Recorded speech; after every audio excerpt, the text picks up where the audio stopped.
Now that we have a better idea on what current is, we can start experimenting with a capacitor.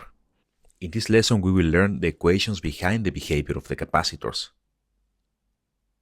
We will experiment with the following circuit, which consists of a current source, this one, connected directly to a capacitor.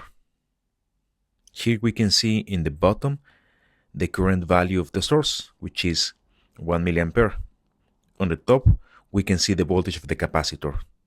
We can observe that initially the capacitor is discharged, and as the current source pushes energy, the measured voltage increases. One important difference when comparing this circuit to the RC circuit is that the voltage of the capacitor increases at a constant rate. In this case, it is 2 volts every 0.2 seconds.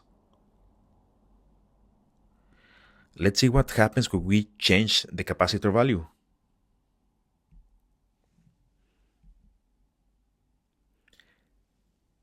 As expected, increasing the capacitor value means that it will take longer to rise to the same voltage. We can compensate this by changing the level of the current.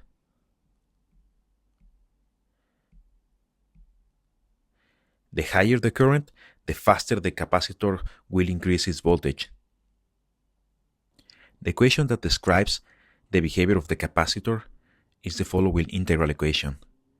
If you don't know what an integral is, don't be scared by the mathematical notation. It is an easy to understand concept. An integral represents a sum or accumulation of values.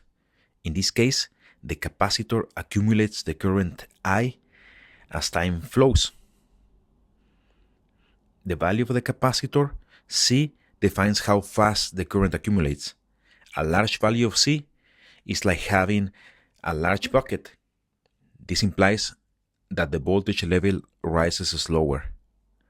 In the tank analogy, the level of the water will be lower on a large bucket compared to a smaller bucket that is being filled at the same rate.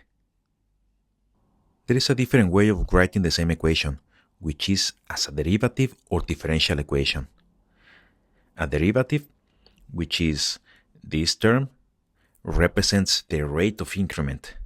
In this case, we can read the equation as follows. The rate of increment of the voltage is determined by the amount of current divided by the size of the capacitor.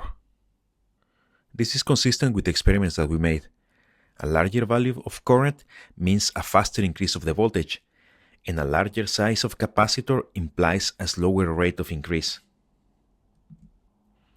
As a summary for this lesson, we learned that the capacitor is a component that stores energy, and by measuring the voltage across its terminals, we can determine how much current has been pushed into it. We can describe its behavior using the following equations, which are equivalent, but one is written as an integral and the other one as a derivative.